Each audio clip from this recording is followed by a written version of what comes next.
Every video start with, "Hey guys, hey guys, hey guys, hi guys, hey guys." It's "Hey guys" world. Okay, so thank you, Mr. Billy West, for coming to MomoCon Winterfest. Thank you, Miss. We will do just kind of round robin style questions. Okay. We slate about 15-20 minutes, but if it starts to die down and you guys have you're going to ask, Mr. Dog, would you like to go first? He does. you can start. You can start. Are you Nate Okay. or Snoop? Okay, Mr. West, you are the man of voices. You played multiple characters in series and movies like Futurama, Space Jam, and more. Mm-hmm.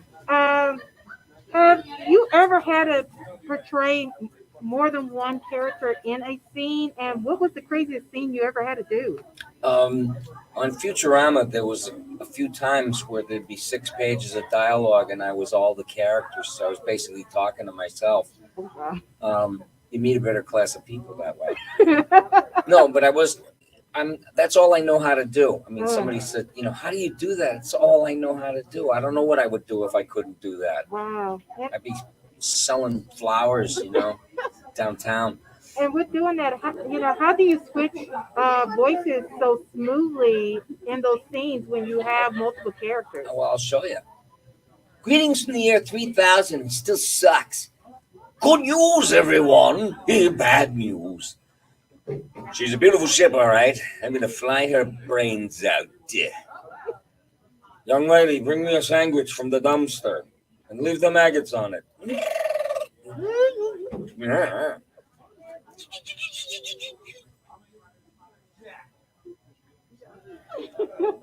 Okay. So, Mr. West.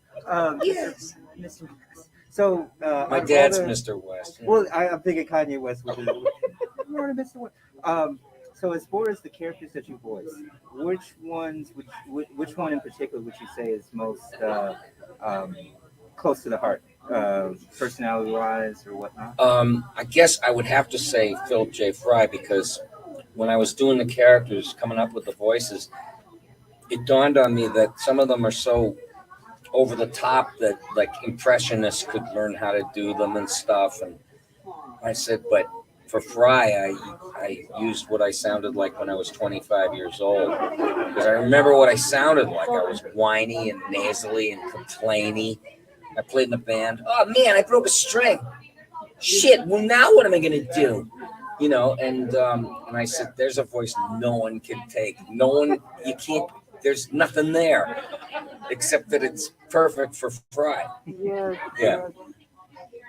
I wish I could tell you a favorite or anything like that, but it's like I've been so lucky to have such rich characters, like to play with, that they're all delightful, enjoyable, every one of them.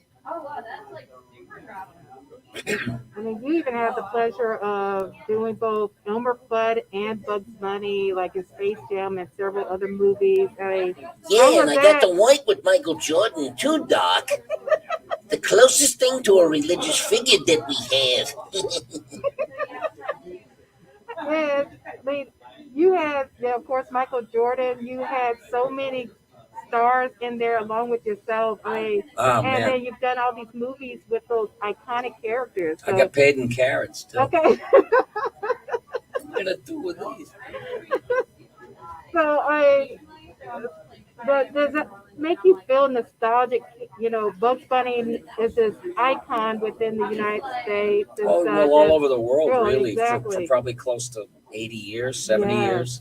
And you've been playing them for so many years. I didn't do it for the latest movie. Okay. I did it for Space Jam. Okay, just the first one. Yeah. Okay. Oh. I mean, why mess up a good thing? You should. That's why the second one. All I know is my stock went way up the minute that movie came out. And the movie didn't do that well. They should. That's how you knew. You know what? They needed you in it. No, they tried to stuff in every possible cultural reference under the sun, and they didn't need to do that. Yeah. They were trying to get everybody that grew up on Space Jam and the newer generation all together. And But people aren't. I don't know. I could. I don't know. I'll talk myself out of a future job if I say that. Don't do that. First of all, good afternoon, sir. Good afternoon. So how does it feel like coming into MomoCons and all these different cons? Omicron? MomoCon. Oh. and how does it feel like? Because we recently had an interview with Mr. Rob Paulson a few months ago. Yeah, he's such a good friend of mine. So cool and stuff, and you know, you guys are always a big part of everybody, probably in this building right now. Wow. It's childhood. So how does it feel coming in, you know, visiting being a guest, speaker, and such? Just feeling for you. To know that I raised you, Pretty much. you look like you grew up okay to me. You don't have screwed up brain waves or anything. you raised all of us in here. You don't have meth in your pocket or fentanyl. No, you look like you're doing okay. No, it's strange. It's very surreal. Like when I first started hearing my voice coming out of every television and every radio, I said, this is surreal. I had to compartmentalize when I watched Futurama. I had to pretend like I had nothing to do with it so that I could enjoy it without feeling like, oh, you blew that. You could have done it 20 times better. You know, and it's like, no, you got to give birth. It's the creative process. You know, you keep going, I wish I had another chance to go back and do it. No, you can't. So I have to pretend like I'm seeing it for the first time, or I'm just enjoying it as anybody else would. And I love the show because of the writing primarily. You know, new takes on jokes. I mean, just like new approaches. Somebody said to Fry, "Hey Fry, I heard beer makes you stupid." And he goes, "No, it doesn't." And they said to the director, David Cohen, I said, "David, no, it doesn't." He goes, "Please read it as written." I said, "Okay, I'll be back for the $800 fix-it fee or whatever." And then I saw it on TV and I went, ah! And it was the best acting I ever did because I didn't know what I was saying. And Fry doesn't know what he's saying, basically. So it was perfect. That's a question. Yes. Out of all the characters that you voiced, have you ever cosplayed as any of them? No. No, man, I'm 70 years old. What do I want to do that for? Hey, How do you go to the bathroom? Depending on which costume. Yeah. And what goes on in there? I don't even know what goes on in those costumes. Full-grown men. Oh, well. It's fun, ain't it? I'd rather see them running around in costume than like out, you know, doing drive-bys and stuff. Yeah. Now, there's so many people out there that are trying to be voice actors, and a lot of them use the clips from your shows and your movies of your characters and recreate that, imitating them and stuff. How do you feel when you hear people doing their version of Fry and stuff, coming up to you and talking in your characters' voices? It gives me the creeps. No, I love it. Are you kidding me? What are the odds that people would know your work? You know, let alone know who you are. I mean, like, the odds are 1 billion to 1 that people would be that influenced by it. And I think not only did I raise like a whole mess of people, but I think I raised a whole, like 1,000 or so people that want to be voiceover people. And me and Rob Paulson talk about that. Me and Tom Kenny, SpongeBob talk about that. Yeah, it's like grateful. Grateful. How does it make me feel? I'm grateful. Yeah. Have you had Very any lucky. other voice actors come up to you and said, "I was inspired by you, I looked up to you," kind of thing? Yes. Yeah. And I don't know what to say. I get all.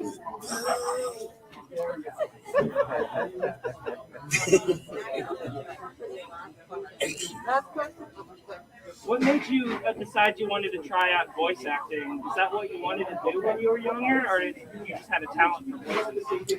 I was a freak. I was like a little kid that just ran around Touretting out voices and noises. you know, I'd see a piano and I'd start playing it, and somebody would go, "Can you not do that?" I was always being told, "Can you not do that? Can you stop with the noises and the yelling and the voices?" You know. And, so nowadays, it's just like the rewards of a misspent youth when I think about it. But you know, I was odd, yeah. Well, you know what? It might be cool to be a geek now or a nerd, but it wasn't 60 years ago. They'd hunt you down, chase you down after school. Get him! There he is. The little freak that does voices. They're so mean. Where all these angry little dudes come from? I'd love to know. And then you look at them now at the reunions, like, yes, I get paid for it now. No, if I toured the city jail, I'd see them all. They're either dead or in jail. All the guys that stood there. Who do you think you're better than us? No, not really. Yeah. You had a natural talent. Yeah, lucky me. I don't know how to do anything else. Honest to God, I was on the autism spectrum, like high functioning, and my dad thought I was stupid, and I used to get beat around, and I just didn't. Everything was so hard for me to figure out. I had to process everything upside down, backwards, you know, and then until I reprogram myself or think about things in a different way. But all those kids, they have gifts. Yeah. You know, there's these storerooms up there that a lot of people don't have. The autistic kids, if they find the key to that, there's gifts in there. Yes. That's my own take on it. Yeah. Definitely agree. Oh, these gifts, you know, it's a good thing that there is cartoons, or I would be, I don't know what I'd be doing. I'd be driving a truck full time. You're so lovely with it. Okay, I know Renee said that was our last question. Renee? We're good on time, sir. Okay. I know you said that was our last question, so we wanted to make sure. It has to be very fast. Okay. As far as right now, what do you have in the works that's in the pipeline coming? I'm still doing a show with Matt Groening called Disenchantment. Yes.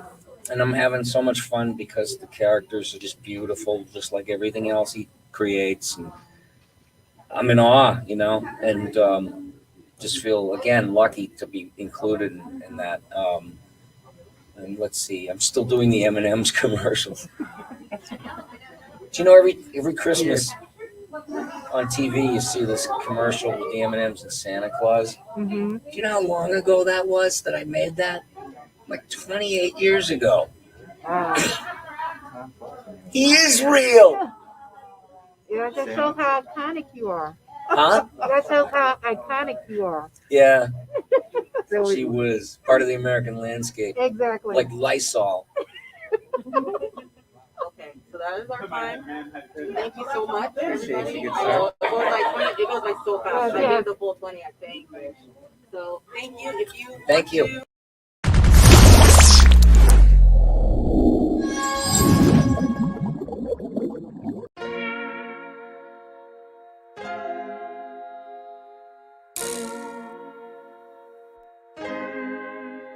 So many stories left to tell, even if we have to ourselves. Can't keep history on the shelf. If they won't tell it, we will. If this the land of the free, it was a freedom then, when they annexed Hawaii and called it Cedar Lands, without any type of payment and no signing off. Called themselves the Republic in 1894. 1.2 million acres overtaken from the native Hawaiians. When they resisted, the West retaliated in violence and erasure. The Hawaiian language is banned as part of colonialism's plan to expand, yeah. Stuck between a rock and a hard place. Multiple bombings of Kaho'olawe as a part of their ongoing war with Asia. Used it as a place for target practice. No consent or compensation. Colonizers call for annexation. No work out for all the locals. School will never let you know. So many stories left to tell, even if we have to ourselves. Can keep history on the shelf. If we won't tell it, we will. Too many stories left left to tell. Even if we have to ourselves, can keep history on the shelf. If we won't tell it, we will. So if we put Hawaii into perspective, well, Black and Asian history is interconnected. Considering the fight with the Pacific, then of course versus Asia, they was treated as a middleman for war, but didn't let the Western colorism run its course. Cause dark skin was a sign of dignity to core. The land was taken in the name of capitalism, when prior to it was an actual kingdom. Clap back at the system. Stuck between a rock and a hard place. Multiple bombings of Kaho'olawe as a part of their ongoing war with Asia. Used it as a place for target practice. No consent or compensation. Colonizers call for annexation. The work out for all the locals. School never let you know. So many stories left to tell. Even if we have to ourselves, can keep history on the shelf. If we won't tell it, we will. Too many stories left to tell. Even if we have to ourselves, can keep history on the shelf. If we won't tell it, we will. So many stories left to tell. Even if we have to ourselves, can keep history on the shelf. If we won't tell it, we will. Too many stories left to tell. Even if we have to ourselves, can keep history on the shelf. If we won't tell it, we will. We will.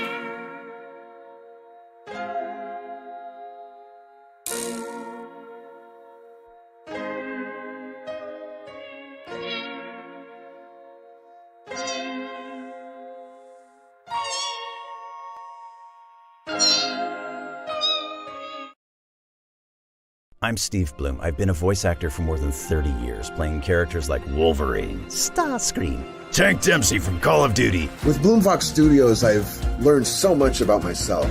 Learning to breathe, to no fear, to getting ugly in front of the mic. One of the biggest changes I've noticed, at least for me, is how much my confidence level has gone up.